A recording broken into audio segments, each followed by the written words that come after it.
नमस्कार प्रणाम।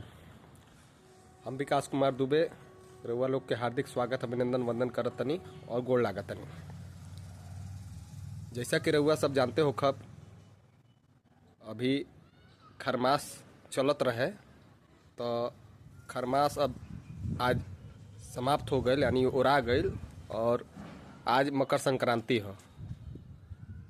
तो मकर संक्रांति पूरा देश में मनावल जाता है।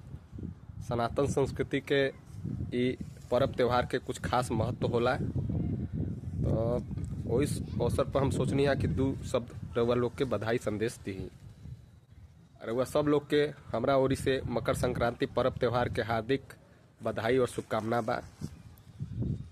भगवान रउआ लोग के धन धान से परिपूर्ण करस, सुख वैभव और समृद्धि के रउआ सब लोग के प्राप्ति होखे।